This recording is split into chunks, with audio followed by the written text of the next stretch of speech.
make sure I got my right filters on here. Alright, there we go. Now we are live on YouTube. Alright, cool.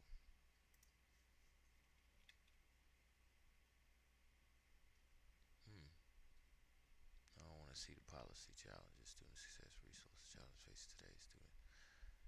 Dr. Akbar. Let's see what's up. Dr. Akbar.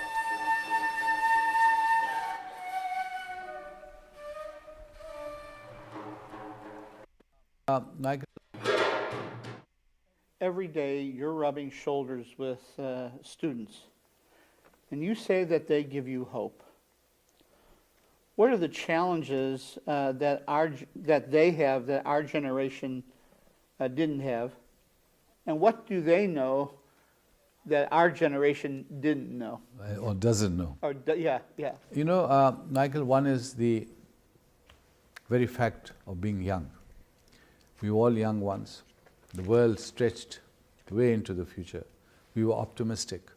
We believed we could do anything. We could change the world. So one is that factor. When you're young, you have that certain optimism and hope, and that is very American. You know, America is a country which is very, very impressive because it believes in progress, in the future, in optimism.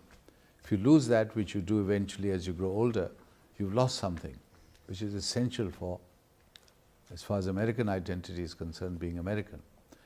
Secondly, at least my students, they're there to learn. I'm teaching Islam. It's a very popular subject, so I always have a full class, in fact, oversubscribed every year.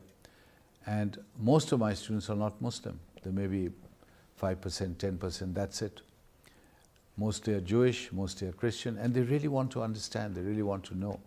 And my approach is very broad-based. So I try to explain Islam in relationship to its history, foundation, theology, but also how it relates to Judaism, to Christianity, so that they have a full understanding of Islam in the context of the world we are living in.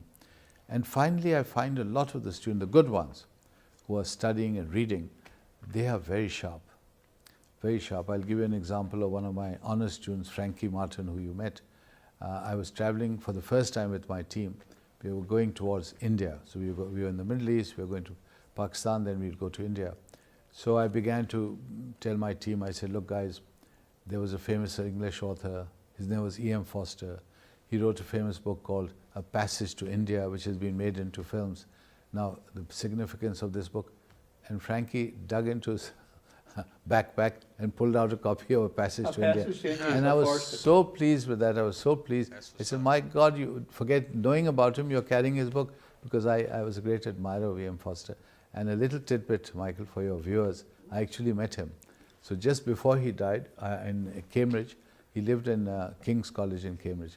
I just went up to his room, knocked on the door, and he came out. He was a little bit lost at that time, and so I said, I've come here to really compliment you on a book you wrote 40 years ago, but also the character you wrote of Dr. Aziz, one of the most brilliant portrayals of an Indian Muslim.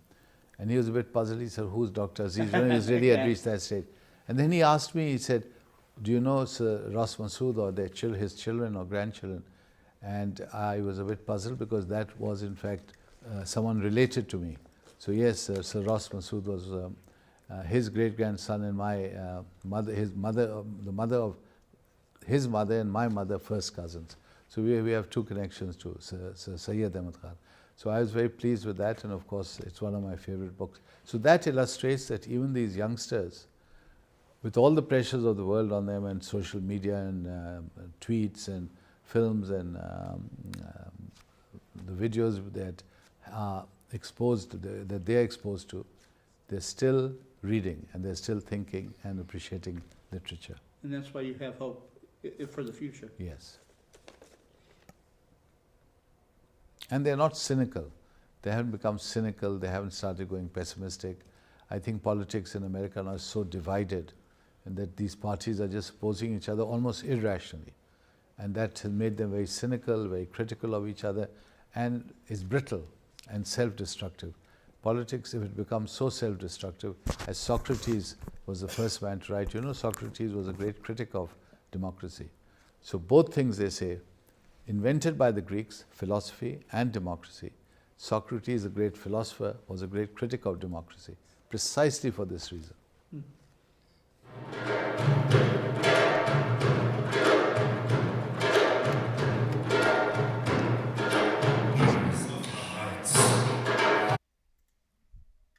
right, let's see what else we got. Ha! I watched this for a couple Now, what seconds. challenges do comic creators, whether they're writers or artists, face in today's society that needs to be addressed? I think probably it's something like what makes me unique, I guess. That's kind of the hardest one sometimes, but also one of the bigger ones, especially in like the sort of Western comics field. It used to be the case that it was just every possible take on superheroes that had been done, but over the last like 10, 15 years, as other genres have started to come up, and a lot of them have been sort of sci-fi, fantasy. Yeah, there's been a lot of books from people like Image and Boom and so on, and there's a lot of comics, and there's of course all the Kickstarter comics as well. Ideally, you would read them all to try and make sure you've got a full picture of it, but some say that's time consuming. A lot of these genres are now getting a lot of play due to the increased volume of these various books and Kickstarters and stuff. And I think it's still worth trying to keep some idea of I don't know, what makes me unique. I mean, even if it's the voice rather than the idea, because I am also aware of the concept that, you know, there are no original ideas. Most things have been done at some point in some way. I am 100% sure that if I spent 20 minutes on Google, I would find another comic, film, TV show, fan fiction story online about a stone cop. To an extent, yes, the unique angle is my voice, my angle, my perspective on it. There's still got to be something there. I guess it's kind of similar to what I said about accepting the first draft. Much as you'd like the idea of just locking yourself away from the world, an independent writer who just produces their genius and gives it to everybody, there has to be, I think, some sense of, okay, what's the new thing? What's the interesting thing? What's the unique thing? I think that's possibly one of the bigger challenges. 1,000 monkeys doing out your stories while you just reap the benefit. I think we can only deal with what we can deal with, and hopefully we come up with something amazing. Yeah, I can't get 1,000 monkeys. I can't afford to pay them all individually. Yeah. Okay, this is good too. Let's see what Mike Cooley got. It is hard to separate the word leadership from the word challenge or opportunity. It's hard to do that because the nature of life, you're moving from challenges to opportunities, and often they come together. It's very rare that you have a time where, you know, everything is on cruise control, it's absolutely perfect, and you're just, you know, smoothly gliding. That might happen, but it's very rare because we live in a changing environment. Nothing is constant. We are continuously in a state of flux. So things change. So the way things change, they either offer challenges or opportunities, or, as it's most of the time the case, they come together. So when you exercise leadership, you have to remember that that's the context where you operate. I can't think of a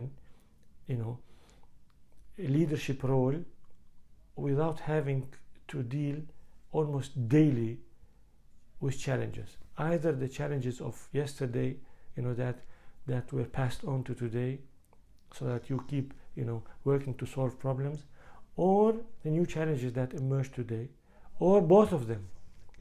And if you're lucky, with that comes also maybe opportunities.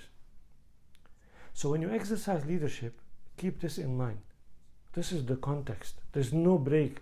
This is not going to be, a time where you sit, in a sunny spot, stretch your legs, have a cigar, and relax. Maybe you can do that from time to time just to take a break. But the context, there's always something to do. Right. And of course, the bigger the organization, the bigger the entity, the more the challenges, and because the level of complexity changes. So the kind of, mountains that you have to climb are, completely different scale. Yes, sir. So what do you do in this situation? Number one, you accept it. That's the nature sir. of That's my guy. your role. That's exactly why leadership exists. So that, you help this system, this group of people, family, organization, department, country, navigate, as realities change. So what do you do? What are the key elements for this? There are many, and we can talk about this for hours. Perhaps maybe the most important one is to start by asking yourself, what's the nature of my reality? What kind of reality is surrounding me? And you have to be brutally honest in asking this question, and with a complete open-mindedness. And you have to remove yourself out of the picture, because you have blind spots when you exercise leadership, because you're a human being and you have your own wishful thinking, and you have your own demons and insecurities, and your own preferences, and your own personality, and the way you worldviews, the way you look at things. So you can't allow this to filter you and people around you from dealing with reality as it is. And how do you do that? You continuously make sure that the way you interpret your reality is accurate, by observing, by checking, by asking. Now, once you have determined the nature of reality, within that, of course, there is the nature of the challenge. So you have to determine the nature of the challenges. And once you've determined the nature of the challenges, you compare these challenges with what? With your purpose, with what you're there to do. Because you have to ask yourself, to what extent these changes in reality, or whatever you're dealing with, whatever you're calling challenges, are really challenges to your journey, to your original journey, to the reason of your existence, to your most existential purpose of your being. When you make that kind of analysis, then you can sort out your priorities. Okay, I have these 10 or 15 challenges, internally or externally, or both, and now I have to sort them out, compare them as per their impact on the purpose of my existence as an entity, or organization, or country, or family, or individual, and my priorities. So when you do this process, you do this mapping between your purpose and priorities, right, and the challenges, then you are in a better place to decide, okay, which challenge I should handle first. With that kind of clarity, and while keeping your mind open, because things are always moving and changing, then you can use the resources that you have to start solving one problem after the other. And that's the journey of leadership. That's my guy. My bad. So, right now, if you missed it, what we're talking about is being a student of greatness.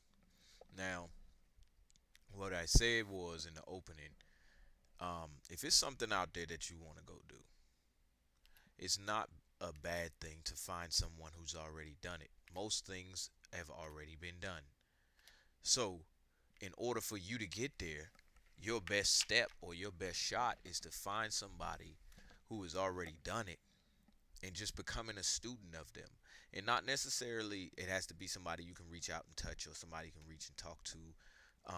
But in this day and age, it just be somebody who has done what you've done, and you want to kind of figure out how they got it done. And you just study the ways that they were able to go about getting what you and them wanted to get done. There's no shame in doing that, and studying someone's technique in order to adapt your own method of getting to what it is that you want. All right, let's check this out.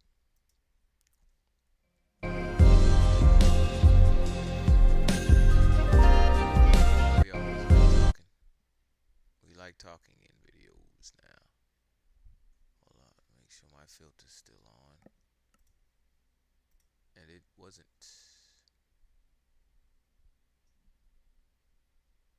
Alright, let's see what's up. We're going to go 15 minutes into this. 30 other people and want their opinion as well. So the prevalence of technology, everybody feeling like they have a voice that needs to be heard, right? I mean, it's kind of funny. We're on a podcast right now. Our voices are being heard. Very meta. Yeah. But also, everybody nowadays carrying phones in our pockets. And I'm really into. I look a lot of the neuroscience on how phones and screen time affect kids, affect adults, affect us all, right? And going back to COVID, I feel like, yeah, that stuff was there before, but then it became way more acceptable because that's how we had to do things. And now, you know, try to go somewhere without having your phone on you. Like there, I know me personally, there's been times where like my phone's setting aside, I'll go up to go into the other room for literally like to get a drink of water. I'll be like, oh, I forgot my phone. I'll grab my phone. Gotta have it. I'm not doing anything with it. I need to have it, you know? And the ease of access of everything on our phones. I am so thankful they weren't smartphones weren't a thing when I was in high school. Yeah.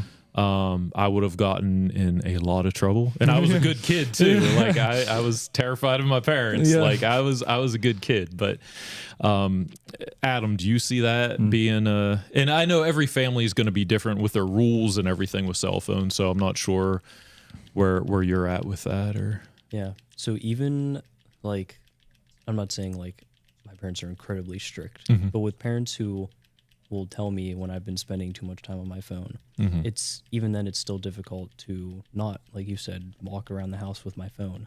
I could be doing the dishes and my phone's in my pocket, which like you've said that and I just realized that I do that, Right. and how strange that is. Yeah. So, yeah, it's almost subconscious at this point. yeah, Where it's just like something that you're used to having all the time. yes, Yeah. yep, yeah, Huge.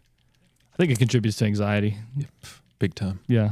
And I think it would be irresponsible to talk about issues with Gen Z and not bring up anxiety and depression. Like Yes. it's just, Yeah, I think being so connected all the time gives you guys a lot of pressure to like keep up with everything and stay connected with everybody. Like, right. yeah. Yeah. Yeah, and that was going to be that's a good segue into my next question is we do see a rise of anxiety and depression in the youth today. And I always wonder, and kind of because you have a psychology background as well, is I always wonder, is it that it's worse with this generation, or is it that we're just more mindful of it and aware of it? So has it always been there and we just like, oh, toughen up, kid, you'll be fine. And then that kid had to figure out how to handle it themselves. Or is it, in your opinion, is it legitimately something that you personally doing what you do, you see on the rise? That's a great question. And it's like something I wish I had read more literature on. So I might, you can always do that. But the literature on that is tough because it's like anytime you look at statistics or evidence in that manner, like you only have what's recorded, right? And there's a lot of nuances with anxiety that aren't recorded. Just like anytime you toughen up, kid, like we don't know how many times that was said or when, what context, I think it's probably a combination of both. I think there's not more to be stressed about.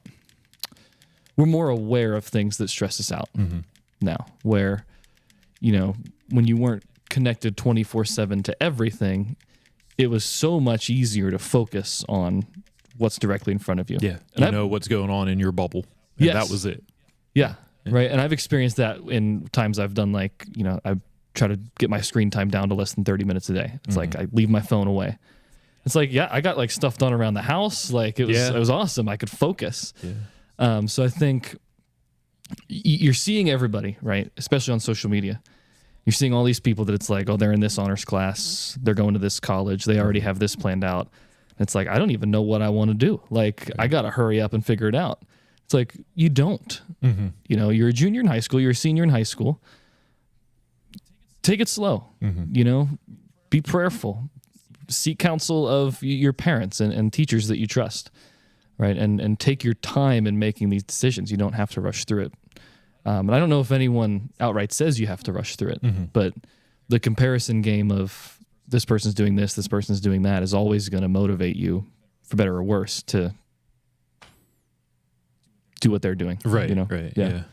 And that's a very good point too about, what you were just saying about knowing having access to know everything that's going on, even if it doesn't affect you. Right. Right. I mean, wars going on the other side of the world. Yes, we want to be praying for those people. We our hearts break for both sides because people are dying. You know, like these are people that God created and they're losing their lives. But we can also get like way caught up in it and have that kind of dictate our daily lives as well.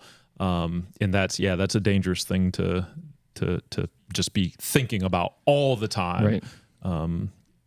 I know in my family, my parents have always said, you see like a rally, an anti-abortion rally or whatever. And my dad specifically has always been like, I'm going to start with my family and make sure I teach them why this is wrong or why, the Bible says this.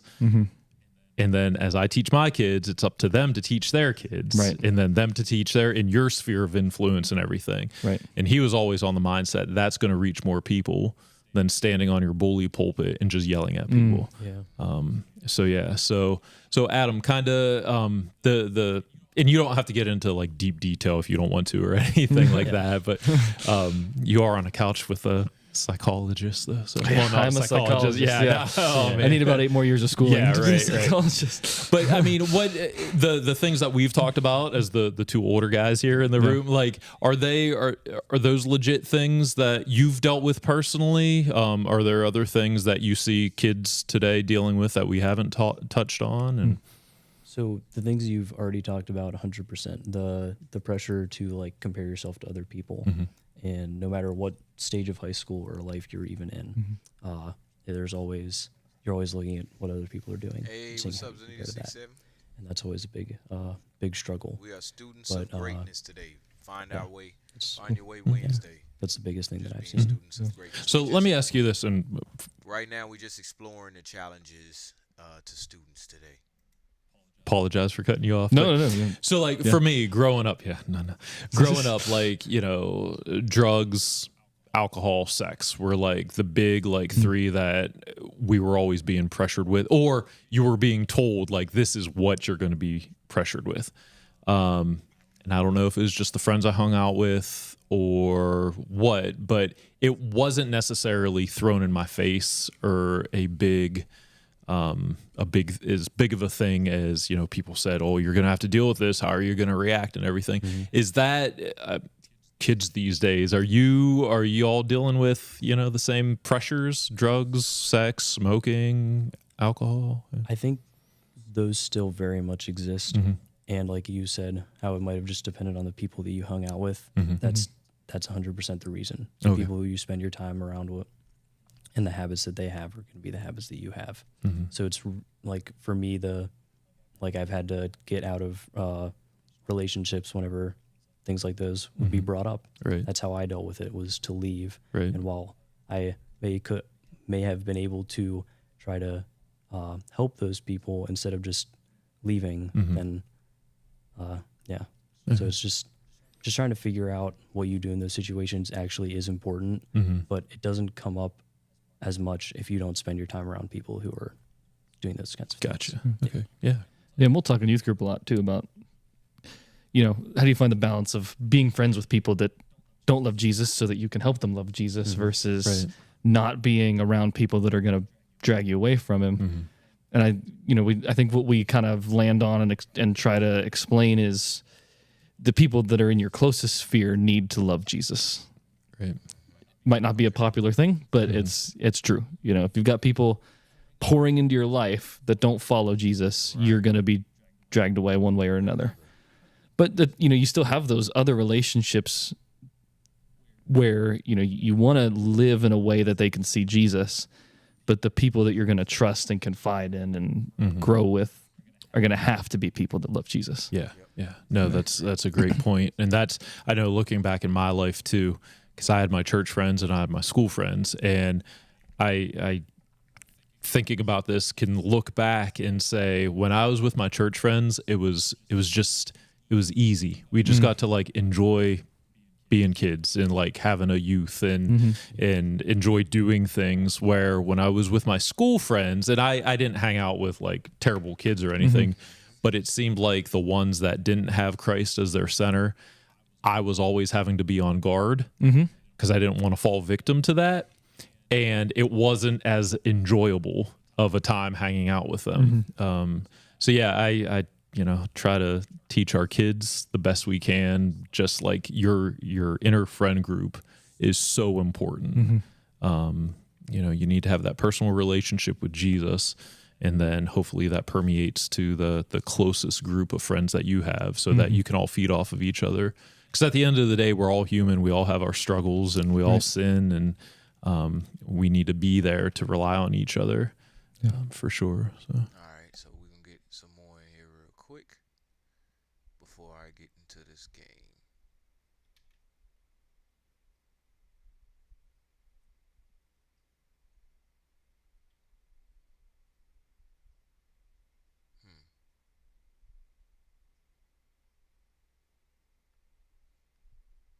Okay. I have 5 little rules that you can follow as you find your spark and bring your spark to life. The first is to go after the things that you want. Let me tell you a story. So a friend of mine and I, we went for a run in Central Park. The Roadrunners organization, on the weekends, they host races. And it's very common at the end of the race, they'll have a sponsor who will give away something, apples or bagels or something. And on this particular day, when we got to the end of the run, there were some free bagels. And they had picnic tables set up, and on one side was a group of volunteers. On the table were boxes of bagels, and on the other side... We heard this. Let's see. What if I told you that you could block all ads or get paid to see them? My name's Brandon Moore. I'm an engineer here at Pi, and I've been here since the beginning. Have you ever hit a goal only to feel like it wasn't enough? It's 2010, a sunny afternoon. The cool kid of the neighborhood is riding a cycle. You are desperate to be that cool. You cry and spoil that entire afternoon, and dad buys you a cycle in the evening. The next morning, you see him get his new motorbike. My personal question to you is, why not you? Now what? Fast forward to 2024. Nothing's changed. You're still that miserable crybaby. The only thing that changed was that cycle turned into a job, a car, a house, or even a hot girlfriend. It's the exact same old monotonous life. So pause this fucking video right now. Think about where you were 5 years ago. Where did you want to be? Are you there? Chances are you must have crossed that finish line long back. So what next? IIT, dream job, or a fancier car? You're in the constant loop of comparisons. You need to fucking stop. When the last time you hit a milestone, did you smile? If not, then what the fuck are you doing? Take a breather and pat yourself on the back for crossing the finish line. Remember, the only competition in your life is you from yesterday.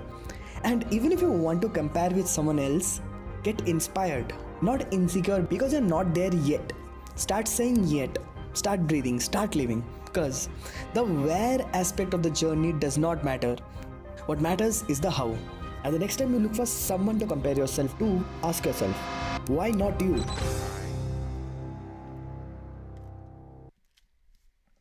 Yes, sir. All right, let me see. You'll lose it if you talk about it. The more you try to be everything to everyone, the more you become nothing to yourself. Oh, go back. You'll lose it if you talk about it.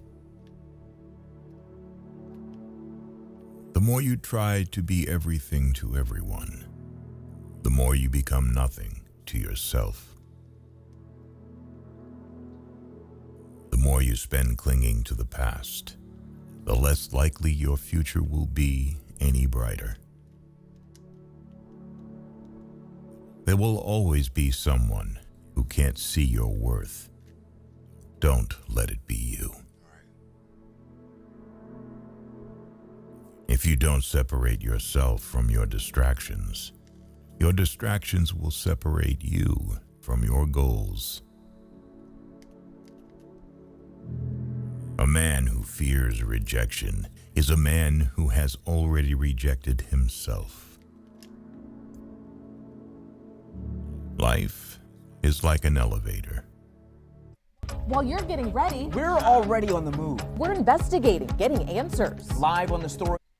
On your way up, sometimes you have to stop and let some people off.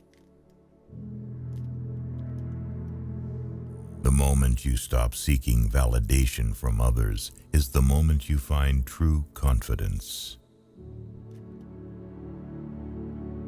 If you set your goals ridiculously high and it's a failure, you will fail above everyone else's success. You can only change when your mind is stronger than your emotions. A toxic environment is more likely to change you than you change it. People will disappoint you, so never put all your trust in anyone. Even if you are on the right track, you'll get run over if you just sit there. Don't lose yourself by tolerating too much from the people you want to keep. You are not rejected. You are redirected to something better. When you stop trying to please everyone, you begin to understand who truly values you for who you are, not for what you can do for them. If you find someone smarter than you, work with them. Do not compete. There's our lesson right there. There's our lesson right there. Now, I find it, I search within myself most times when I feel that the feeling of like anger, aggression, hate, envy, jealousy. I tend to stop and try to check myself and see why I'm feeling like that. Is it justified? Is it, I see how I feel about my feeling. And when I look at that right there and I say, all right, somebody's smarter than me, it's no longer a competition. It's exactly what we say. I'm trying to be a student of greatness right here. If it's proven that you are smarter than me or you're more capable than me, let me be a student of you to figure out how to get there. Now that sounds easy, but it's actually pretty fun when you think about just friendly sharpening. Like, I'm not talking about sharpening when we getting out here and you my enemy and we fighting to the death because there's no sharpening. I had this dude when I was in high school. Me and him, we would play one-on-one every time because everybody was playing basketball. Everybody was over there playing game, you know what I'm saying, and running the game. We couldn't get on. Let's play one-on-one. And we would play one-on-one all the time, over and over and over and over and over and over. And whatever he was lacking in, I know he got better. And whatever I was lacking in, I got better. It was good like that. So yeah. Avoid people who use their pain as an excuse to hurt you. You grow as much as the amount of All right.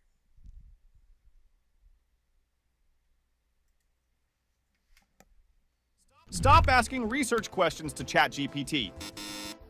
Its answers are not reliable, and they are difficult to... My advice to the young people, 25 years old, make enough mistakes. Don't worry.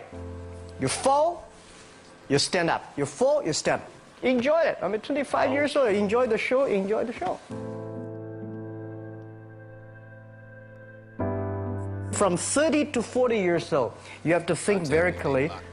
You're working for yourself if you really want to be an entrepreneur. So 40 to 50, think about how can focus on things that you are good at. But when you are 50 to 60 years old, work for the young people. Because young people can do better than you. So rely on them, invest on them, making sure they're good. So 25 years old, don't worry. Any mistake is an income, is a wonderful revenue for you. In the future, it's not about the competition of knowledge. It's the competition of creativity. It's a competition of imagination. It's a competition of learning. It's a competition of independent thinking. If you think like a machine, the problem will come. In the past 20 years, we'll make people like a machine. In the next 20 years, machine will look like a people. So in the future, it's not knowledge-driven, it's the wisdom-driven. It's the experience-driven. In the past, it's the knowledge-driven, and it's the manufacturing-driven, and in the future, it's the creativity-driven. I think next to 30 years, the world is going to change a lot. The new technology is going to change every aspect of the world. So this is what we think the world should be focusing on, not only the IQ, EQ, but also focus on LQ, the Q of love.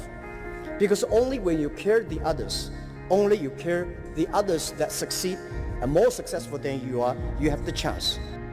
10 years ago, internet was so good. When nobody believed internet was so good. Now internet is so tough because all the smart people go to internet. So you should go to the off-ground. I failed for funny things that I failed a key primary school test for 2 times, and I failed 3 times for the middle schools. No, I tried. There's examination that young people, if you want to go university, you have to take the examinations. So I failed 3 times.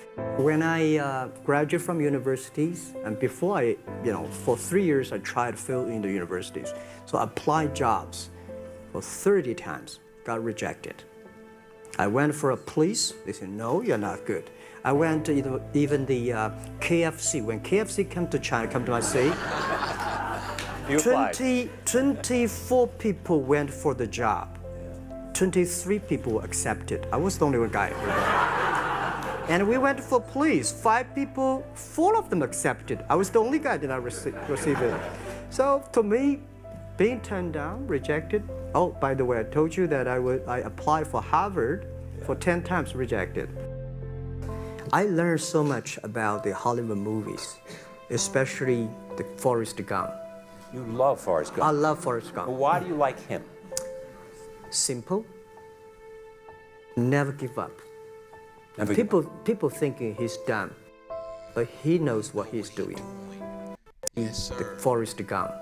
You love Forrest Gump. I love Forrest Gump. Well, why do you like him? Simple. Never give up. People thinking he's dumb, but he knows what he's doing. And I was very depressed the day, year 2002 or 3 in the States. I was very depressed when I could not find out a way for the internet. And then I watched the movie in my friend's home, Forrest Gump. When I see him, I think, this is the guy we should learn from.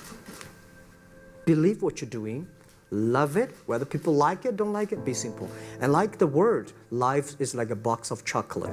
You never know what you can get, right? I never know I would be here talking to you.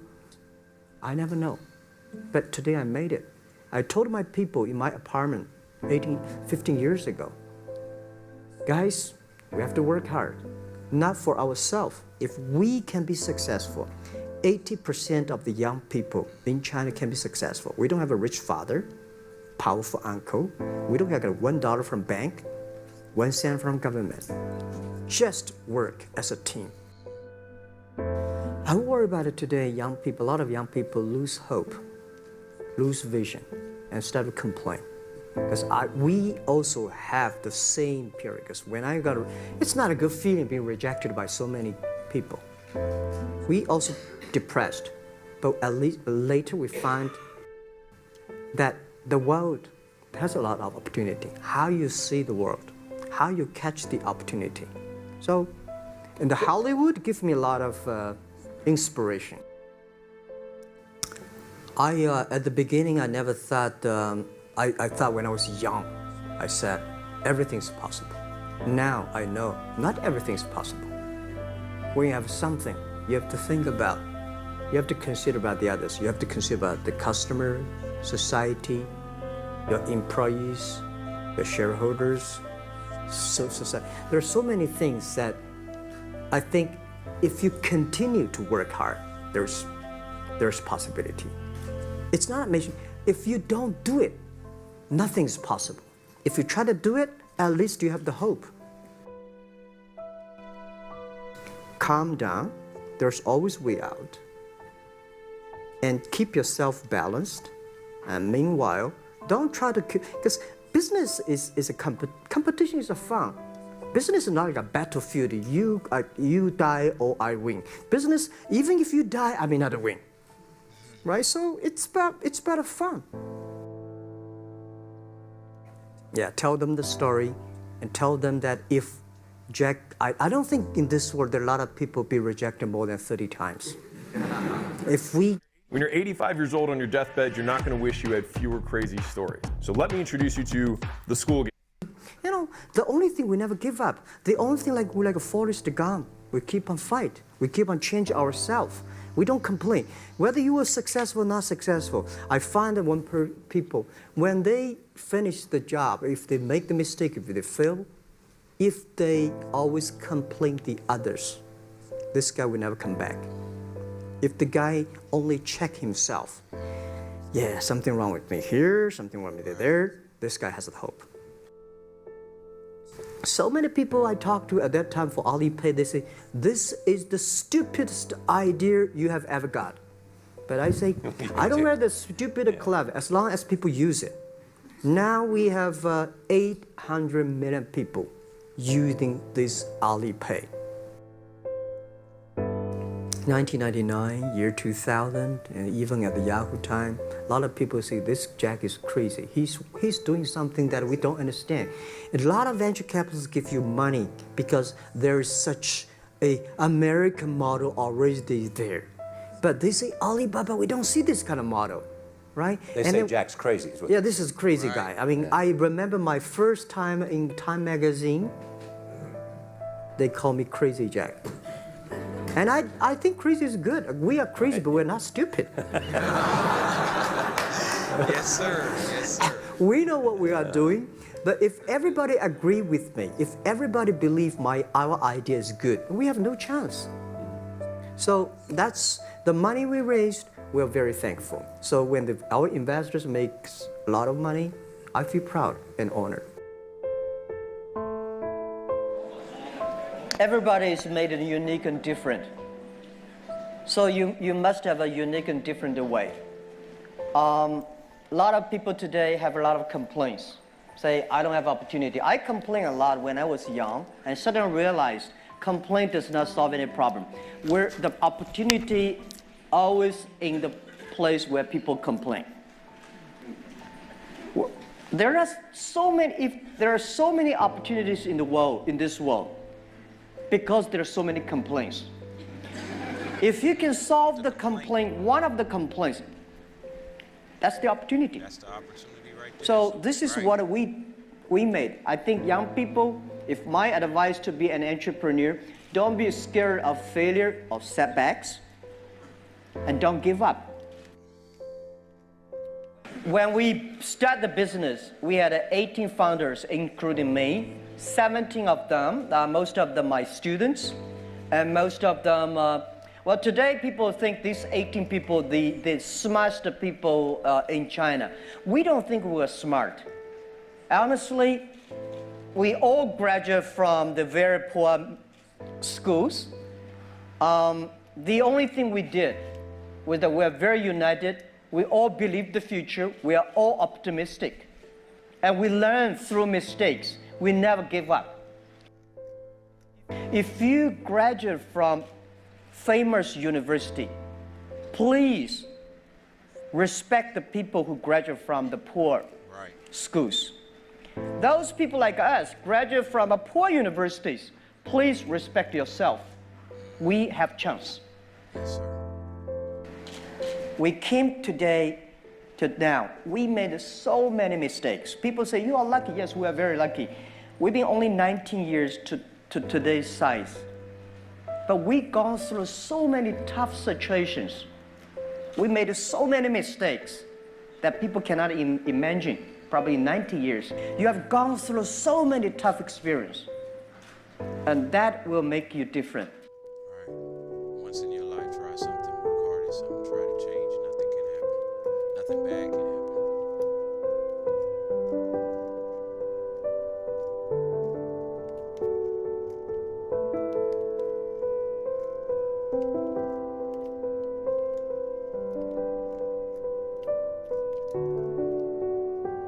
Sorry, y'all.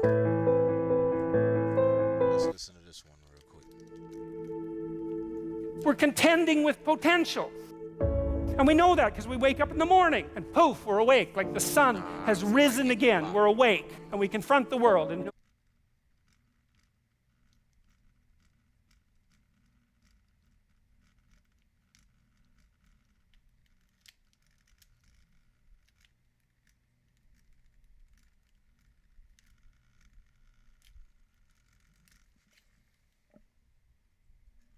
Hold on, y'all. Let me get my filter on here. Hey, Sadhguru. Burnout. We all experience it at some point. It's so important to me that I've actually been working on it in therapy. In fact, with the help of BetterHelp, I've learned certain tactics and strategies to begin creating that balance for myself. It can be really, really difficult to set deliberate boundaries at work, with your friends, your family, and especially with yourself. It's a skill that only gets harder and harder to learn as you get older, and is something that I really... What does success look like? What does it take? Human being has come with such open sense of possibilities. Those who are committed to being successful with whatever they're doing, one important aspect of their life is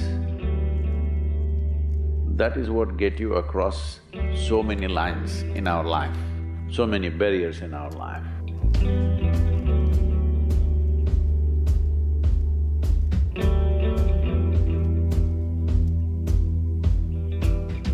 This happened in your school, maybe later in your university, later in your work. It's happening to people, maybe not everyone, but to a whole lot of people. Their commitment to success is weak. They want to succeed, they will take 3 steps, then something little interesting happens here, they will go away here, they'll go away there, they'll go away there. Hey, I want to live, huh? Their commitment to success is weak. Either situations around them in some way, situations can impede you from doing what you're doing very easily. Many times it happens to everyone. But when this happens, people weaken their commitment for their success. Maybe physically, they'll feel a little weak, they will weaken their commitment to success. Maybe their emotions slosh around a little bit, they will weaken their commitment to success. This is very important right now. However long it takes, this virus, you must come out of this successfully. That means you must stay alive, that's an important part. And commitment to staying alive should not be slackened, no matter what happened. Somebody very dear to us passed away, all the more important we must live. People around us are all sick, all the more important we are healthy to take care of the people around us. So our commitment to success should not weaken because there is social drama going on, or physiological drama or psychological drama, whatever happens, your commitment to success should not weaken. That is what get you across so many lines in our life, so many barriers in our life. So, what does success look like? What does it take? You must understand, those who made any significant achievements in their life, they did not, I don't want to take any personal examples of anybody. I'm trying to avoid obvious things that are coming to my mind. Well, I know family and friends who always have their breakfast on time. And after breakfast, of course, they must have coffee. After coffee, of course, they must light up a cigarette and sit there nicely because they're trying to become peaceful.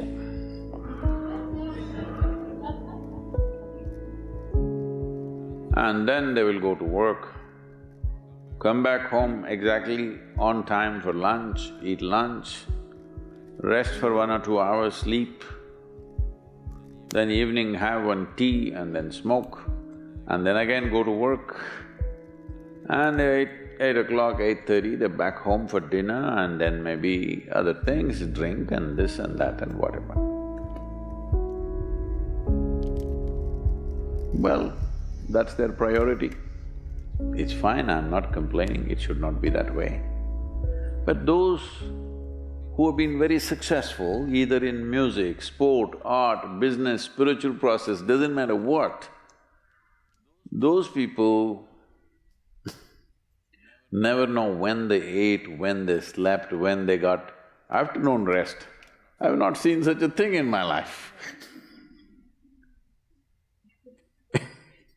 So, those who are committed to being successful with whatever they're doing, one important aspect of their life is they're not settling down wherever it's a bit comfortable. Because comfort will happen when they lower you to in the grave, very comfortable you are, Have you seen how comfortable they are? Once they're dead, if you throw them there also they're comfortable, if you lower them they're comfortable, even if you burn them. Right? Yes or no? Comfort will come. Right now, it's about ensuring that there is profoundness of experience and there is impactfulness of activity. Because if they had given you a limitless amount of time, you could do all those things, nothing wrong, I'm not against them. But they gave you such little time with such tremendous potential of being human, that's the problem. If creation had made you like an earthworm, I'm not saying there's anything wrong with an earthworm, it is just that it's a unipolar potential, it can only do that much. An earthworm is not thinking of climbing a tree because it knows it'll be picked up by the birds, it never has such aspirations. It just wants to recycle the earth. It is beneficial to so many other lives, including us, but its objective is very clear, to eat and to reproduce and to die. Very clear objectives. That purpose to fulfill, he strives. I don't think he sleeps in the afternoon. I don't think so because many afternoons I've seen earthworms, they were all vigorously active. But a human being came with too many potentials. Because of that, it needs a certain level of striving for a human being to forget about the world, to consider yourself successful. If your idea of success is you're doing little better than your neighbor, I call that sickness, that is not success. You are happy that your neighbor is worse than you. Is this sickness or success? It is sickness. But in some way you feel fulfilled with what you're doing, let's consider that as success for now. It doesn't matter whether you're better than somebody or worse than somebody, that question should not even come up in your mind. But in some way you feel you're using yourself fully and there's a certain sense of fulfillment in your activity. Well, if you're capable of just closing your eyes and simply sitting without any activity, that's fantastic. But you cannot do that. You cannot do that right now in the states that you are. You can't simply close your eyes and become still. Instead of being busy, you will become preoccupied. That doesn't mean you're improving, that means you're regressing in some way. The problem about this success is people always making judgments, I did this, I did that, maybe this didn't work, maybe this is a mistake, that's a mistake. There's no such thing in life. See, at one time you were a monkey, all right? This is not me, this is that Englishman, you know? Charles Darwin said, you were all monkeys. At one time you were a monkey just a brief while ago.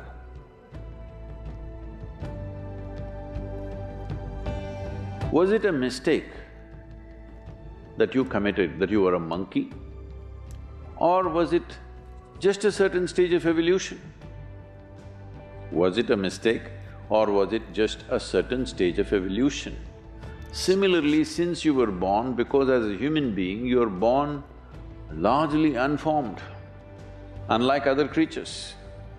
Other creatures, if they are just… their food is taken care of, they know what to do with their life. Because human being has come with such open sense of possibilities, you come unformed, you don't come fixed. You have to fix yourself. Different people throw different types of balls at you. From all over, your parents, your teachers, the school, the neighbors and the society and the world throws all kinds of things at you. To gather all this muck and make something worthwhile out of yourself is your business, that's your success. It doesn't matter whether somebody thinks you're worthwhile or not, you feel you're a worthwhile life. Good enough for now. World may not recognize, it doesn't matter, but you know you're worthwhile.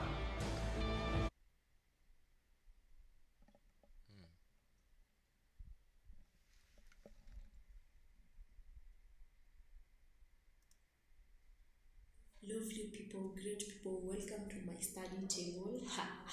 Okay, yeah, today I've set a whole day for my studies because we are approaching exams and I have to study. I don't want to fail.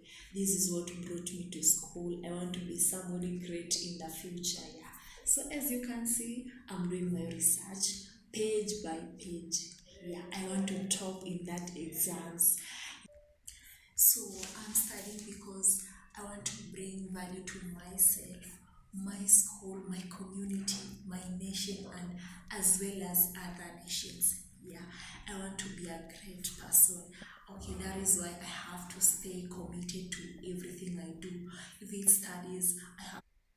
Hold on, let me see something. Lovely people, great people, welcome back. Lovely people, great people.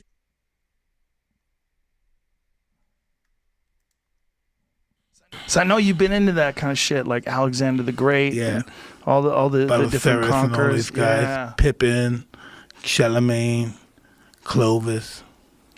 Now, is this stuff that you just studied because you wanted to study conquerors? Does it just interest you? I wanted to study that mindset, you know, and I found that the greatest conquerors that ever lived were farmers.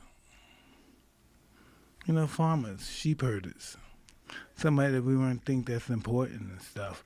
And then as they became great through that, they gave birth to great children who were born with greatness, like Alexander the Great and stuff. Like Philip the Macedonian, that whole bloodline of Alexander, they were all kings, but they were all very small and insignificant until it was one Alexander before him that was pretty great and fought against the Persians, but eventually they lost, and they pretty much kissed the Persians' asses.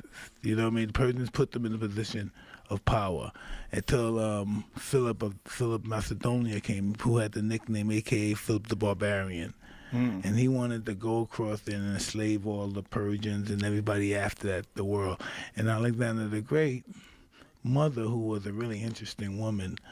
I'm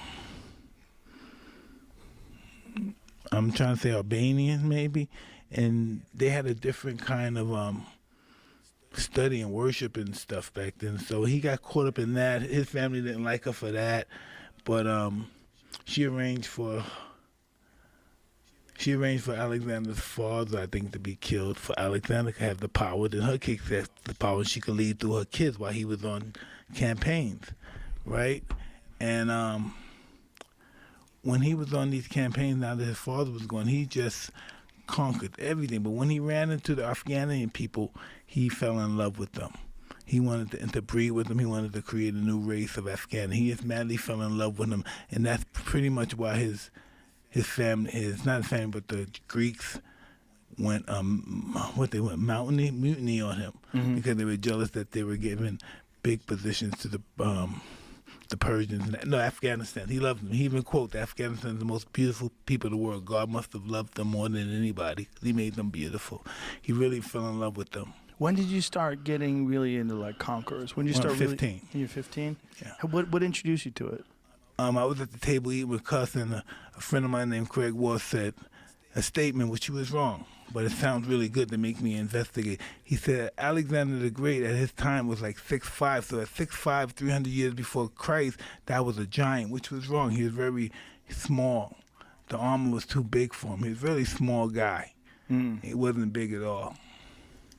And so just that alone, him saying that, got you interested in Alexander I thought he was a monster. He was a massive guy, but then I found out he's just a small man, average guy.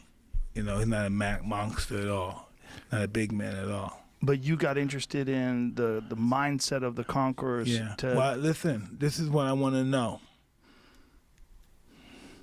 Why would one person think that he could fucking own the whole world? One person. Why would he have that mind? Who would think like that? Right. Why would that's not a fucking person. That's just something when your egos just got so out of whack. Yeah. Where you just can't think rational. How do you think like that? And you're a nice person.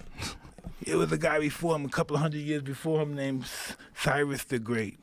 He was a conqueror, but he was a conqueror for liberty. He wanted to conquer all the slaves and let them go. Conquer all the slave masters, let them go. He got killed for that too. But can you imagine who the hell? Maybe that sounds cool too, right? Yeah. That's good. That's a good thing. But listen, think about it. Who the fuck is he to take somebody else's property, take somebody else's stuff because he believes it's wrong, which it probably is wrong. I think it's wrong. But who the fuck is he? Right. Who is this guy to take others, just to conquer you? You don't bother nobody, but this is what they did back then. Now you're killing everybody. Back then, it was really legal. It's almost in the Bible. It's in the books. It's not, I won't say it, but it's in books. Slavery is in the books, in the religious books that we need slaves, and he did this. And this guy's going to say, hey, no more slaves. He's 500 BC, so he's going to say no more slaves. No more. Slavery is wrong out through the whole world. So he wants to conquer the world and free all the slaves. Wow. So that's just a different mindset. Yeah, they're different kinds of mindsets that these conquerors had. But who he think Right. he is? Who the hell is he? He has his little town over here. How he's gonna go over the whole world? His town is right here. Well, forget his town. His country is right here. Yeah. You know? And he haven't even conquered his country yet. Now he's gonna conquer the world and liberate freedom, make freedom. What kind of guy? Now listen. If that's not somebody on drugs, you tell me. Right. No, you tell me. Now be honest. If that's not somebody high, you tell me. It could be coke. No, that nigga, it's something. It's something. Now, I'm gonna free everybody. Right. This is the no, Right. It's That's something. my Be guy. honest. If that's not somebody high, you tell me. It could be coke. No, that nigga, it's something. It's something. Now, I'm gonna free everybody. Right. This is at 500 BC, this is slavery is what it is. This is the way of the world. No, I'm gonna free all the slaves. That's pretty crazy. I'm gonna free everybody. What did you get out of like reading about their mindset, like studying Temujin, studying Alexander the Great? Like, what did you get out of reading about their mindsets?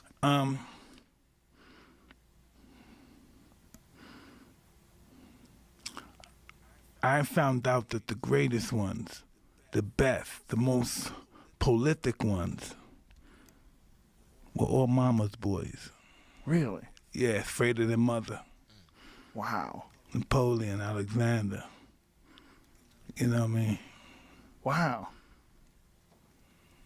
Genghis Khan too? Yeah, Really? yeah. What do you think that is? Huh? What do you think that's all about? Highly respect their mother. I think I think their mothers were the first, especially Alexander the Great. I think she was the first stage mother. I think there was some before her too. You know, because Cleopatra was one. That's just what they were. At the end of the time, they were wanted to lead through their sons or their daughters or something like that. Oh, okay. Like that parent that takes their kids to athletic events and screams and cheers and pumps them up and No. no. It's the parent whose child word is law, and I want to be able to have that word. Okay. Do you get that? Yeah. My son is the king Right. of this country, or a couple of countries, but I want my thought to be in his mouth, come out of his mouth. Do you think the parents convinced the child that they were that special that they should run the world? Some of them do, but as some kids get older, like Ivan the Great, Ivan the Terrible, they get older and then they realize these people weren't right towards me, and they start killing his sponsors or the people that were his step-parents and stuff. You know, some of the kings did it too. You know. So when you were studying this, when you were coming up as a boxer and you're studying all these conquerors, you were trying to understand their mindsets. Yeah. And you were trying to apply that to your own life? Pretty much, yeah. Did you get anything out of it? Yeah. Yeah? Yeah. What did you get? Like how did it apply to your own life? Well, at the end of the day, they all ask God for forgiveness. All of them. So when you're reading all these books about all these conquerors, when you're a young man and you're on your way to becoming the youngest ever heavyweight champion, and you're trying to take on the mindset of the conquerors, and you find out they all ask God for forgiveness. Yes. How did that affect you? That was pretty cool, because by that, I learned greatness was the willingness to die. By, doing research on these particular individuals.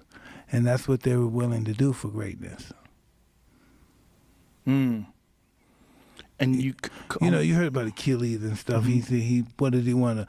A short life of greatness than a long life of obscurity. Yeah. So he took the short life, and that's what Alexander did. When you study these people and you take that conqueror's mindset, did you get anything out of that? Did you apply that into your own pursuit as a champion? Absolutely, because you have to listen. Alexander the Great was 32 and he conquered the known world. Yeah. In 10 years.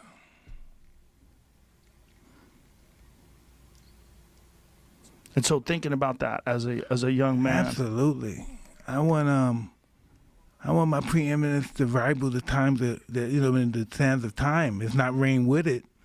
I think everybody should want that are competitive in the art of what do you say? Immortality. Yeah. And I'll search for it. That's what he wanted. He wanted immortality. That's what he wanted. He wanted to be known since till the end of time. Did you ever think that maybe you were born in the wrong time? That maybe if you were born in the times of Alexander the Great, you would also be a conqueror? No. I am a conqueror now because I've conquered myself and my demons. Mm-hmm. Yes, sir. Not because I'm at that time. I'm never born to. I'm born in the right time. Most of them. That's what he wanted. He wanted immortality. That's what he wanted. He wanted to be known since till the end of time. Did you ever think that maybe you were born in the wrong time? That maybe if you were born in the times of Alexander the Great, you would also be a conqueror? No. I am a conqueror now because I've conquered myself and my demons. Mm-hmm. Not because I'm at that time. I'm never born to. I'm born in the right time. Most of them couldn't conquer their demons. That's why they ask for forgiveness from God, all of them. Because just like the gentleman that discovered Alcoholics Anonymous, Yeah. He inspired. Maybe he had a problem with alcohol at the end, but how many people have he inspired? Yeah. That is so much bigger than him, succeeding or not with his problem. What's interesting about him is he was interested in LSD. Bill Wilson, yeah. Yeah, that was a big thing of his. That's what instructed him to have the program. Yeah. To develop the program. Yeah. When you're talking about they all would seek forgiveness from God. It's so interesting to me that you turned to cannabis, and cannabis allowed you to forgive yourself.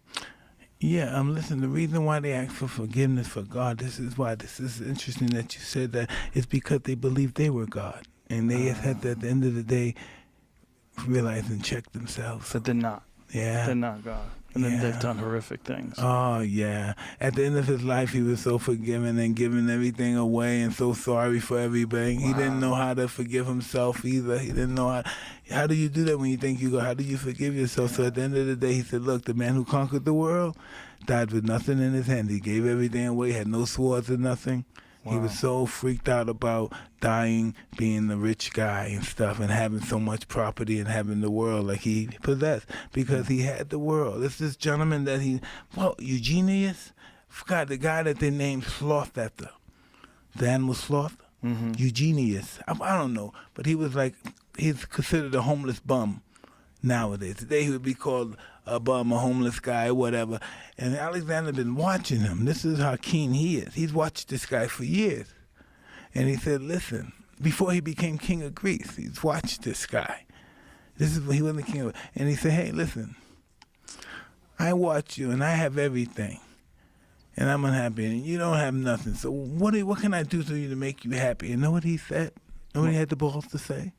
He said, first of all, you can be kind enough to move out the way of the sun and then allow me to enjoy my day.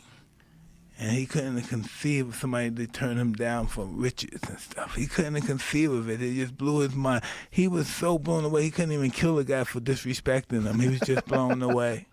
He said, I have everything. And he realized he wasn't happy. He had it all. He's the king of Greece. He doesn't even know where he was getting ready to go. He's getting ready to be king of the world, but he's the king of Greece and he's just not happy. And he has everything. So he thinks by conquering the world is going to make him happy. And he did. And what happened? He turned into a drug. Wow. Imagine that. It's crazy. That's why he experienced with new drugs. Listen, when you went on a campaign, know what I thought? I thought when you went on a campaign, the movies lie. They say you go on a campaign to just around 300 gladiators or 10,000 soldiers. No, they bring their whole family with them. It's like a party. Their wives, their kids, everything. They got the surveyors are with them. House builders are with them. The people who deal with agriculture for that time, everything's with them. Wine, even for they could test everything when they conquer. Conquering, you know what conquering is? We think that's glorious. Conquering is glorious. Know why? Because know why it is? Conquer is robbing, raping, illegally taking somebody else's goods and enslaving them. That's conquering. That's not good people. All the people we like, we say these guys, this guy, he conquered this, he conquered that. They hurt people. They did it for greed. They didn't do it for, we're going to help our people. They did it to take things because they could. Now, when you were coming up as a fighter and you were reading all these things about conquerors, you were fueling your mind in that way, and you were also studying a lot of fights. You studied all the old school champions. Are you doing that now in this resurgence? Like, are you studying films? No, but I think I know everything about them already. I did the research on them. I was a kid, so I started I started going to the other level. So I go from the level of these guys that are fighters, the gladiators, all those guys. So I go from them to the generals, and from the generals to the gods. All right, that was good, actually. Stop strategizing so much. Stop setting so many plays. Stop doing things only based in fear. You don't learn a lot from doing things perfect. You learn a lot from things that could be considered a mess up or a screw up. They say from a mistake. Not an L, it's a lesson. Like, the universe will assist you when you are acting in love. I tweeted this thing where I said, when you're acting in love, you're like a drop of water and you have the ocean as your army. When you act in fear, it's just you and your money. Now, you could take your money and put it in Bitcoin, put a credit form, put it in cash, or all your cash, and then stand up to the ocean, and who's gonna win? Take all your extra time out and put it towards your craft. You know, you can't just go go to the movies and play basketball and do all these different things and still focus on that. If you're trying to break through, you gotta focus, like that's all you do. Because anybody that's out there doing, they know how hard it is to actually do. And I'm like a motivation of the doers. It's like you can actually physically do something yourself too, more than just pray. And we're so in this mentality that's all that needs to happen, but we ain't praying our way out of prison. We ain't praying our way out of the abortion clinics. We ain't praying our way to get our land back that was always ours after gentrification, after the Harlem Renaissance and Black Wall Street was burned to the ground. Them prayers ain't working. We have to apply actual physical building partnerships, and it don't start unless we could really be real with each other and say, this is what I did, this is what I did. But if everything I did failed, just the fact that I'm willing to fail is an inspiration. People are so scared to lose that they don't even try. And anyone that wants to sit around and talk, they're taking too much time talking about it instead of getting up off there and following their dreams, because I'm here to follow my dreams. Like, everybody gonna die eventually, but I'm gonna live my entire life with zero fear. Fear of a contract, fear of perception, fear of getting my black card denied. Fear. I'm not gonna jump in front of a train. Right. Be conscious. Right. You know. Ain't nobody finna tell me shit, call me shit, tell nobody around me shit, play with me, play with nobody around me. None of that. It's straight from Pink Polo. I got a chip on my shoulder. I'm the lawyer from Carlito's Way. You know, I'm fried at this point. Every label, every contract, like any type of phone calls, we #1. I always felt like I could do anything. That's the main thing people are controlled by. Thoughts, their perception of themselves. They're slowed down by their perception of themselves. If you're taught you can't do anything, you won't do anything. I was taught I could do everything. And I'm Kanye West at age 36. So just watch the next 10 years. It ain't that I feel like a slave. We are mentally enslaved. We enslaved to brands. We enslaved to like a Benz symbol. We enslaved to chains. A woman is enslaved to the concept of diamonds are a girl's best friend. Like girls in London don't even wear engagement ring. That's all been programmed into us. When we born artists. We born free, and then we held down by society's perception of us. We just don't want to be embarrassed. And I took the opportunity to look as stupid as possible. I'm saying, when I was in Chicago and watched The Throne, I was gonna change my outfit to some normal leather pants and stuff. And they tailored it, one was too tight. Then the next one ripped on me. And I felt like God was like, nah, man, you can't be scared in Chicago because there's a bunch of gangsters and that's where you grew up. I want you to wear that kilt in Chicago. I want you to release that fear. I want you to show as an artist that you could create to the highest level. Go listen to all my music. It's the codes of self-esteem. It's the codes of who you are. If you're a Kanye West fan, you're not a fan of me, you're a fan of yourself. You will believe in yourself. I'm just the espresso. I'm just a shot in the morning to get you going. Yes, to sir. make you believe that you can overcome that situation. I appreciate that, Wes. Go listen to all my music. It's the codes of self-esteem. It's the codes of who you are. If you're a Kanye West fan, you're not a fan of me, you're a fan of yourself. You will believe in yourself. I'm just the espresso. I'm just a shot in the morning to get you going. To make you believe that you can overcome that situation that you're dealing with all the time. I express to people also. People think a lot of my motivation is very like megalomaniac and self-oriented. To the contrary, completely. I just want to help. From day one, I just wanted to help. Like my father was a Black Panther. My father was a journalist. Like 7 years ago, he lived at a homeless shelter. Not because he was homeless, because he wanted to help the ex-drug addicts. He wanted to get that close. He started a foundation called Good Water and moved to the Dominican Republic to help with the prostitution, to help with the extortion, to help right there. He stays in the Dominican Republic right now. My mom was the first Black female chair of the English department. There is no award show, there's no amount of billboards, there's nothing that can define me or make me pass what my parents made me. And that's exactly who I am. I believe we're in the movie. I believe we're in the game. We're in like Grand Theft Auto. It's just too many things that align, and we can terraform. What we can do is be like, if your Grand Theft Auto character just started redesigning the world himself, like painting his own world. We have this opportunity to make life as fun as these second lives. But I wanted to take this step to say, we got this new thing called classism. It's racism's cousin. This is what we do to hold people back. This is what we do. And we got this other thing that's also been working for a long time where you don't have to be racist anymore. It's called self-hate.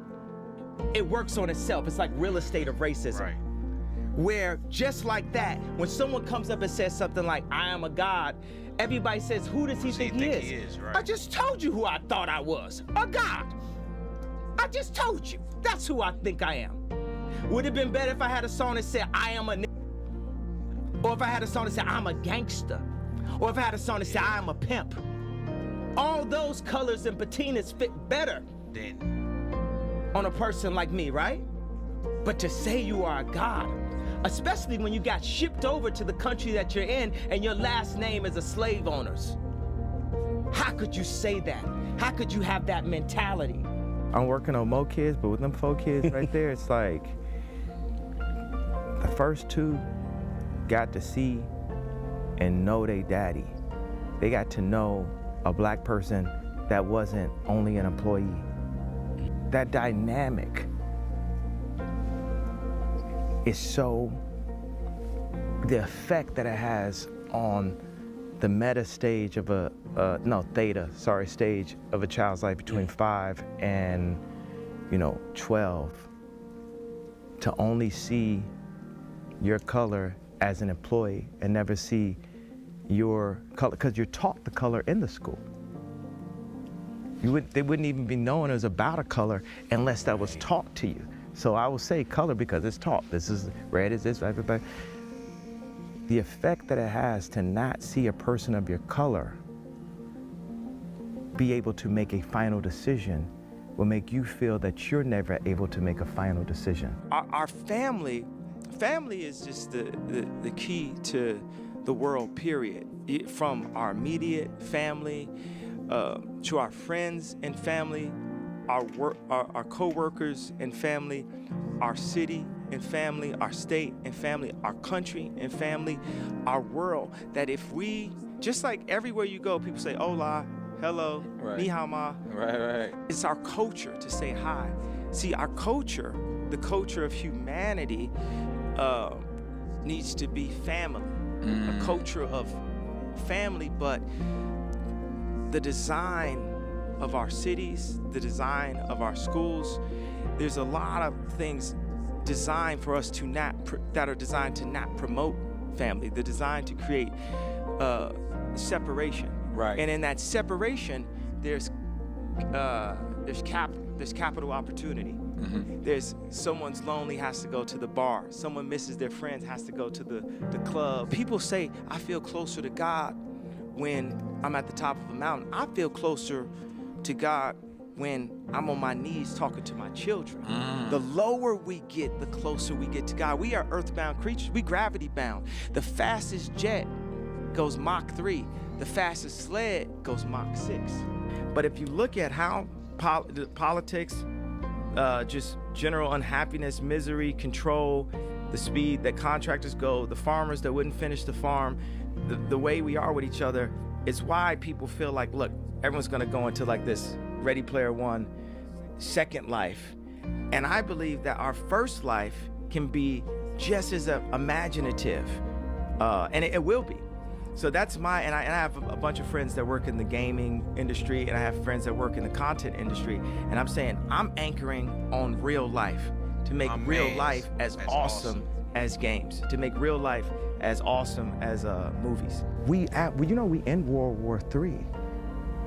Instagram is World War III. It's digital. We exist in the mental and the meta. We have a famous one. Instagram got your bit. You know what I'm saying? We already existing. We have a famous one. Instagram got your bit. You know what I'm saying? We already existing in World War III. It's a digital meta mind war of perception, cancellation, this many numbers. Oh, it's a rap. They touring ain't doing good. Let's turn down they touring. Let's turn this down. Oh, we like this artist now, we can turn this down. Like, you know what I'm saying? Right, and this like, one we can turn up. And everybody's like, well, I want you to be smiling in your photo. Nigga, we are in war right now. 50% of black deaths is abortion. We kill ourselves. That's psychological warfare. We don't buy no land. We doped out, we fried out. Everything that we promote is about the destruction of what we doing. We are at war. The fucking trainer told me that. Harley. Why he told me that? Because he thought I was a monkey. He thought, because he an MK Ultra educated person, and I'm a college dropout that dedicated my life to art and music, but there's some kind of gut, sight beyond sight. There's leaders, chiefs, kings. Why do you think so many rappers be called kings? They call kings, and I'm a college, he thought, because he an MK Ultra educated person, and I'm a college dropout that dedicated my life to art and music, but there's some kind of gut, sight beyond sight. There's leaders, chiefs, kings. Why do you think so many rappers be called kings? They call kings because they are truly that, but our kingdom has been sold by contracts. You know, if you look at an interview from me from 10 years ago, everybody says, I love that interview. People didn't love it back then, though, because I was speaking to the future. I'm 10 years ahead mentally, and I'm trapped in today's time. And every now and then I crack you a smile for 2013, but I'm cracking you a frown for 2023. And I'm focused on what it's gonna be. Just mark my words, as I'm Kanye West, you've seen my execution. Did I not become the biggest rock star on the planet? Did I not influence all musicians? Did I not go and get the exact girl that I wanted? Did I not start my family? Did I not ruffle the feathers of 2 presidents? Did I not get a chance to work with my idol? Did I not make Louis Vuittons? Did people not line up at the Yeezy store? Did I not make the college dropout, late registration, graduation, 808s, Blueprint 1, Blueprint 3, Watch the Throne, Cruel Summer, and Yeezus? But here's a new genre. It's called making your own money genre. This music is called, like, take that middleman out, because they ain't giving us money, they giving us acknowledgement. I don't want your acknowledgement. And I went so far past any level of acknowledgement. You know, I was banished, I was exiled, I was canceled multiple times. So what, I done had like my kids that show up to Sunday service right in front of everybody, and you know what I mean? Like, I'm crying to see my daughter, and all of the usual suspects, the handlers, Dave Chappelle, Meek Mills, Diddy, all these people aren't in position. And for us as celebrities, they gotta call and put a leash on them. Like, I don't want your acknowledgement. And I went so far past any level, because they ain't giving us money, they giving us acknowledgement. I don't want your acknowledgement. And I went so far past any level of acknowledgement. You know, I was banished, I was exiled, I was canceled multiple times. So what, I done had like my kids that show up to Sunday service right in front of everybody, and you know what I mean? Like, I'm crying to see my daughter, and all of the usual suspects, the handlers, Dave Chappelle, Meek Mills, Diddy, all these people aren't in position. And for us as celebrities, they gotta call and put a leash on them. What we gonna do with Ye? Oh, he delusional, that's the best. Dave, give him a call. Diddy, give him a call. Tell him we ain't like the t-shirt. Tell him, like, right now the agenda is, this is the voting agenda for the celebrities, for the black. Make them do exactly what LeBron would do. Make them do exactly what Drake would do. And y'all know my stance on this. I wanna say something about the number one. What's so good is the Diddy, give him a call. Tell him we ain't like the t-shirt. Tell him, like, right now the agenda is, this is the voting agenda for the celebrities, for the black. Make them do exactly what LeBron would do. Make them do exactly what Drake would do. And y'all know my stance on this. I want to say something about the number one. What's so good is the fuck you of it. And for everybody that's working at a normal ass job, like a fast food restaurant, or somebody girlfriend that left them for some nigga with more money, or whatever the fuck it is, all nigga wanna do is just like pull up in that, so they can pull up right in front of this bitch and be like, fuck you. Now I just pulled up on everybody from last year cancellation, like, Amen. To hit this #1 is such a fuck you, and people need to understand how valuable it is to be able to tell people you. I believe you on that. All right. I don't want to see no more. Trust your gut. Trust your instincts, because that instinct is who God made you to be.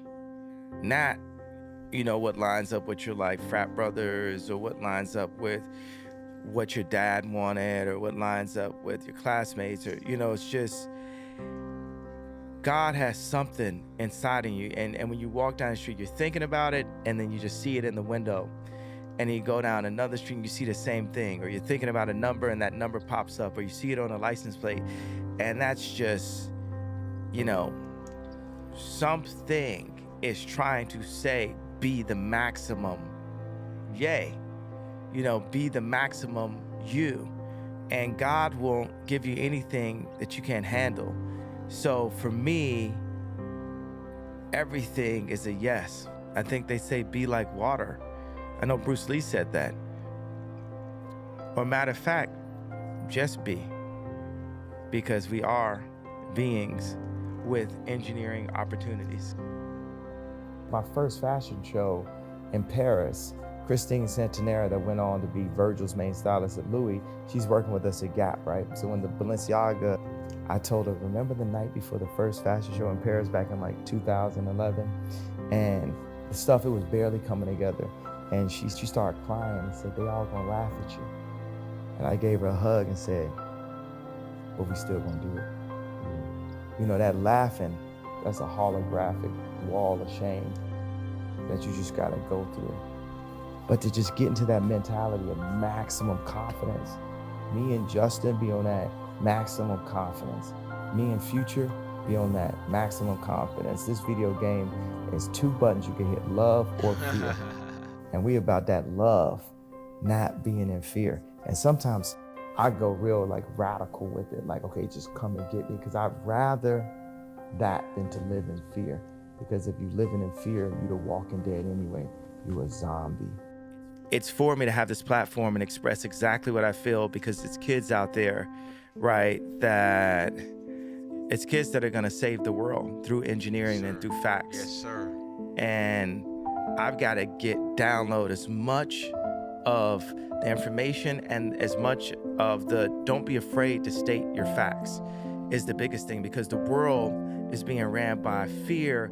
And that is, no, actually God runs the world, but there's just like little cloud, this patina of our ego that deals with the money and the car and the girl we're dating and all this in the clothes we wear and spending too much on clothes and a lot of stuff that I've been involved with promoting. So now what I'm promoting is you have the idea, you say it out loud, like if you had Tourette's. Say your truth out loud. If you hate you hate me, say that out loud. Say whatever you feel out loud. Like you say it non-violently, non-violent. I have to say that like as a shout out to Alex Jones and Trump, where they try to say that when they say their truths out loud that it's inciting violence. So let's be like really clear. I'm saying that they have criminalized free thought. People use they, like they gets the blame for everything, right? What schools are doing is exactly what the CIA does with Pixar films and Disney films. They make Bambi's mom die in the beginning, right? And off that pain comes a purchase of ice cream. Off that pain comes, I need some more toys. Off that pain comes, I need a bigger house.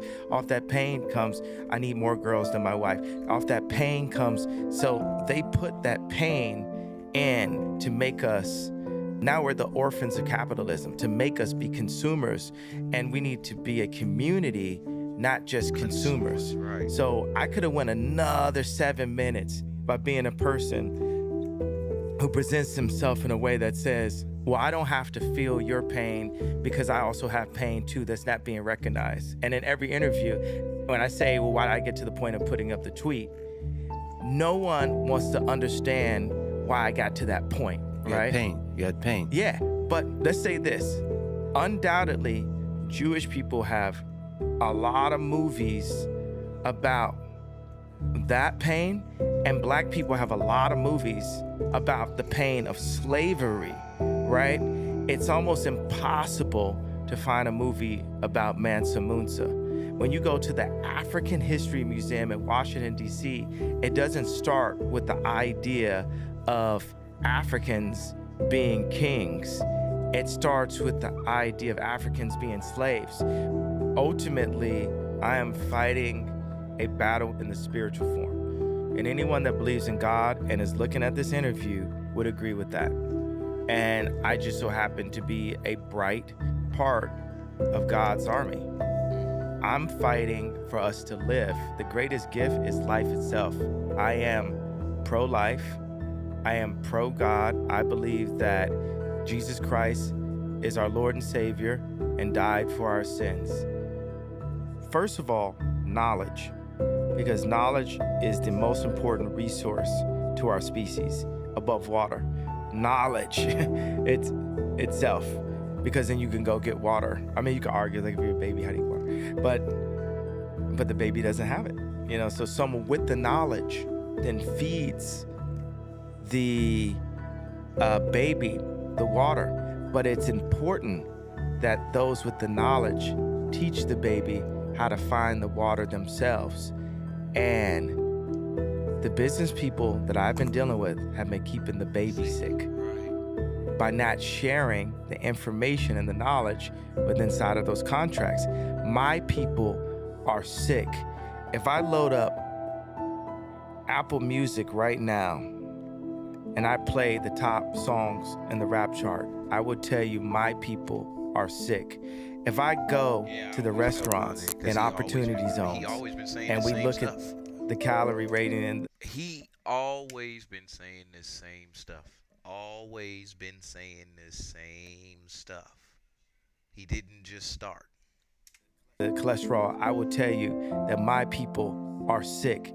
If we look at the obesity rate, if you go to just a restaurant somewhere in Middle America, Denny's or something, I went to Denny's the other day, you will see that my people are sick. And my people meaning all people, right? But black people are very influential to all people. So, right, if the media picks overweight black women and says this is body goals, then the media are influencing my people to stay sick. After 20 years that I had to call it out in one tweet, that now, even if I say, hey, okay, I was frustrated for these reasons, now it's not good enough.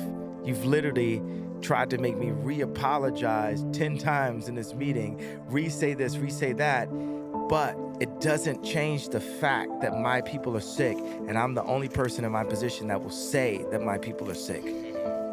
Today, not 30 years ago, not 60 years, my people are sick today. 50% of my people's deaths are abortion today. My people don't have the opportunities today. What I can say is, the world is sick, and I have slight images of utopia, slight images of happiness, slight images as a visionary and a creator.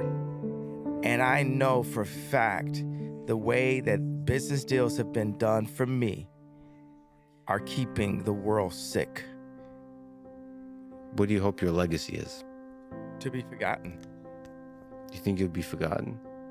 Because the memory, there's ego in memory, in the memories. Who designed the sidewalk?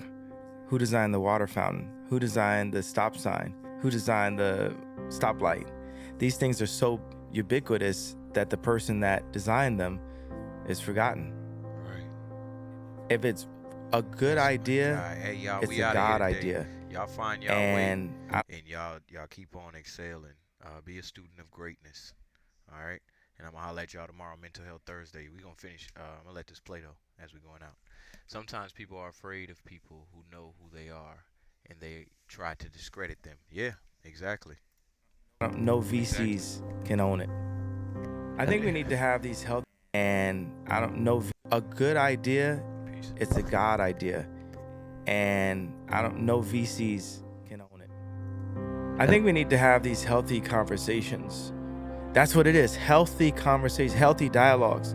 That's the biggest thing. Like when I first wore the red hat, the conversation is less healthy than it is today.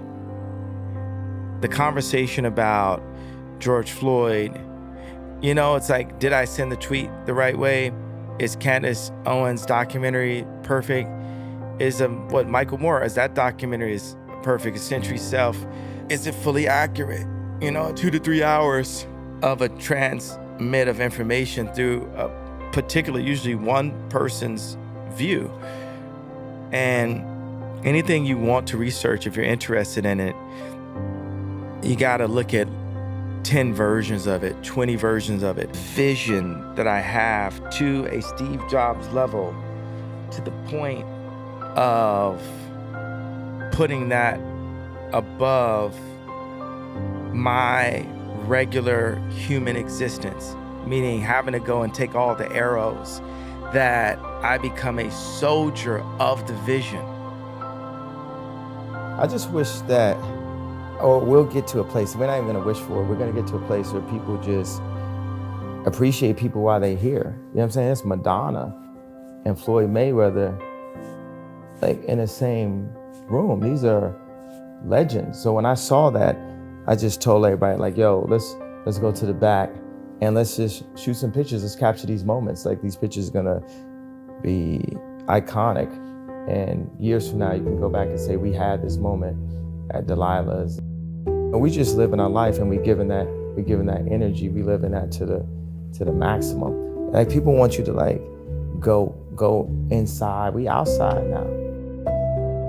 So I feel like it's some poking the bear trying to antagonize me or create this like crazy narrative. Because to say someone is crazy, they're trying to take the power away and do anything to get people to not pay attention to me. That's what's so good about the Noriega Drink Champs. It's because they paid attention to me. I changed both of these people's lives, and they're about that. Oh, don't pay attention, he's a rapper, he's this. Like, yeah, I'm a rapper, but obviously I'm a genius too, and yeah, this is America. And when you get strong, just mavericks, black or white, you know, Elon be going through it, Bezos be going through it, but definitely if you add the black component, you add the male component, because any form of separation, there's no such thing as like a 50-50 male-female custody. The American mindset is like it's a 99% female custody. Only time there's male custody is if male got 100% custody. My expectation is to say, look, we ain't gonna be playing these little games, these little throw a stone and hide your hand moves. Little, you know what you did, but then if I scream or react or something, it's like, look at him, he's so crazy. I wasn't crazy when I put the creative director Skims. I wasn't crazy when we made a $2 billion. If I got 10 and you got 2, what mind help that out? You know what I'm saying? There has to be a respect for that. For me as a creative that's working on food, clothing, shelter, communication, education. We got a basketball team, transportation, all these ideas that I'm building with, you know, mavericks of the world on and major companies with. And I go home and it's my solace comes from seeing my kids and getting a solid schedule. That's why I even got the house. You know, they flipped it in the, you know, the media like there was